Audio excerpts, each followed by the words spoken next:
sana shawti. Qophiin sana shawu ijoollota dargaggootaa fi shamarreen qaxalee qabatee isiniif dhiyaata. Har'a dargaggoo qaxaleef ispoorteessaa tokko isiniif qabadhee dhiyaadheera. Hanga xumura sagantaa keenyaatti nu waliin turaan affeerraa keenya. Baga nagaan. Eenyu siin jedhu? Ani maqaan koo Gaanfuree Biraanuu yookaan Gaanfuree jedhama. Ati barataadhas ispoorteessaadhas? Ani barataadhas. Ispoorteessaadha. Ispoortii gama ispoortii ogummaa ispoortiin keessa jira. Barataa kutaa 11. Ispoortii kana akkamiin jalqabe? Fedhii uumamaatiin waan hin qabuuf fedhii kana immoo dhugoomsachuuf jedheen gara kilaba ispoortii Wushuutti galee. Gosti ispoortii ati keessa jirtu maalidha? Ani gosni ispoortii keessa jiru maarshaal aartii Wushuu kilab jedhama. Maarshaal aartii Wushuu jechuun gosa ispoortii Wushuuti. Maaliif gosa ispoortii kanaa filatte? Ani gosa ispoortii kanaa filachuu kan hin danda'eef jalqabumaa kaasee fedhii kana waan qabuuf.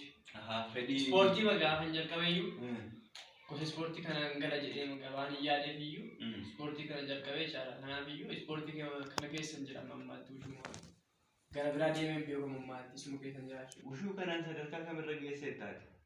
Gosa beeltii gurraacharra jira. Gosa gurraacharra jira. Ammaaf hundumaa miti jalqabbiidhaan keeyyatti.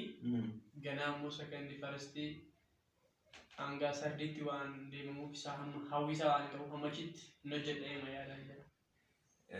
Faristii sekondii sardiin dhiyeessisumaa waan inni barnoota idilee keessatti baratee hanga maasterii PhD maal jedhamu kana. Gama ispoortiitiinis immoo daarii tokkoffaa, daarii lammaffaa hanga 3, 4 hanga sanatti deema waan ta'eef ani ammas sadarkaa isallee jalqabbii hojii isaarra jira.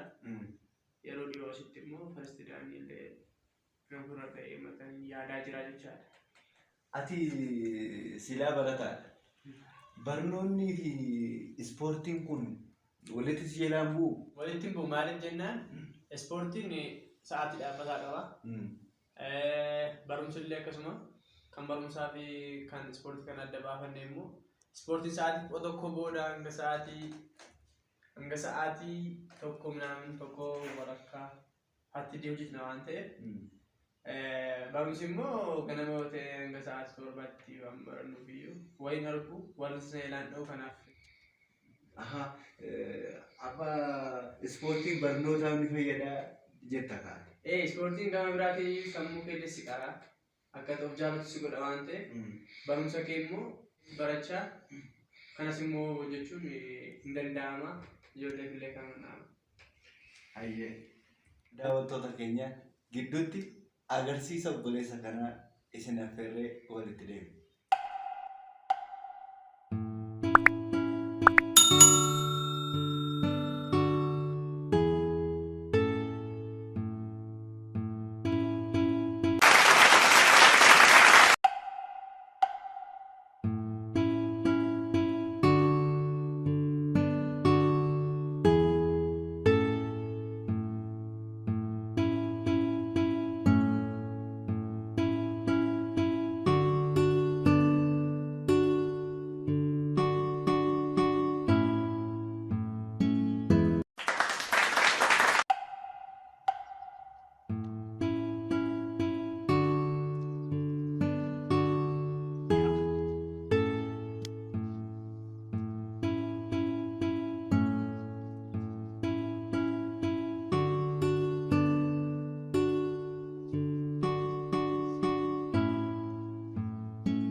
Mudannoon addunyaa ispoortii kana keessatti si mudate kanatti hin daganne maalidha?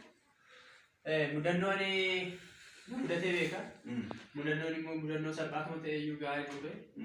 Mudannoo namatti garuu eebbaratti too eebbaaf qophoofnee agarsiisa marsaa tokko marsaa lama agarsiifnee marsaa sadaffaa irratti osuma hojjechaa jirruuti bakki suni dirree achirra hojjechaa turre suni dirreen suni mijataa waan hin taaneef osuma hojjechaa jirruuti boolla nagara ture osuma hojjechaa jirruuti shaawutu agarsiisaa jirruuti miilli keessa galee. Achitti caabee boolla keessa bu'ee. Boolla keessa bu'ee achirratti miidhagfamee jilbi kun miidhamee jilbiraatiin immoo achi ijoollee na fuudhanii ba'anii haqeetanii mana keessa galeetanii yeroo uummanni taa'ee daawwatan immoo bu'aan ture gaafachaa mudannoo qabu kanadha. Yeroo ormi eebbaaf gammachuu argisiisaa ture ati immoo kutaa biraa keessaa bu'aa turte jechuudha. Kutaa biraa keessaa bu'aan ture mudannoo ani yeroo baay'ee hin dagannedha kuni baay'ee immoo na aasira sa'a irratti. Baay'ee ajaa'iba. Akkamii mudannoon kun cabni kun ispoortii kanarraa si fageessee hammam immoo si fageesse? Ni fageesseera. Akkamitti yoo jette immoo caba kana irraatii wal'aanamuu yookaan boqonnaa fudhachuu qabda. Boqonnaa kana fudhachuuf immoo jecha naannoo akkas ji'a shanan tokko ol mana tureera. Kanaaf turtii kana booddee immoo itti deebi'ee mallee hojjechaa waan jira jechaadha. Isa booddee dhallee kan sadarkaa kana booddee ga'uu dandeenye. Erga cabdee aga ji'a shanii olii turte deebitee addunyaa ispoortii kanatti deebitee sanuma booda immoo kaatee gara beeltii kanaa fudhachuutti deebiftee jechuudha. Waan baay'ee ajaa'ibaadha. Daawwattoonni keenya illee waan isaan baay'ee irraa baratanidha. Sababni isaa namni tokko gaafa haala hojii isaa keessatti mudannoon isa mudatu abdii kutachuu hin qabu. Miilli isaa cabee yeroo muraasa irraa turullee itti deebi'ee ammas addunyaa ispoortii kana keessadha. Kanarraa waan guddaa akka baratan abdii guddaan qaba. Ispoortiin kun baay'ee nama nyaachisaa. Akkamii waan kun dhugaadha erga addunyaa ispoortii kanatti dhuftee baay'ee nyaachaa jirtaa? Nyaachisaan kuni namni kamuu nyaataas illee nyaata. Sa'aatii baay'eef hojjeta waan ta'eef sochii waan gootuuf illee baay'ee si nyaachisaa. Hojiin itti jirtu sunis immoo anniisaa si barbaachisa. Anniisaa waan si barbaachisuuf nyaanni sun immoo anniisaa sana qaamni kee argachuuf dirqama nyaachuu qabda. Akka gaariitti nyaachuu qabda jechaadha. Kanaaf hamii miti jechaadha. Hamii miti? Numa haleella.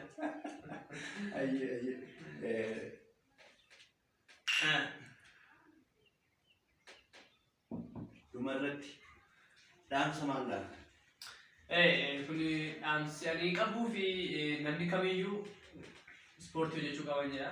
Maaliif yoo jettanii fayyaaf illee baranna yoo fayyaa darbee immoo ittiin illee hojjennee ittiin hojjechiisuu dandeenya.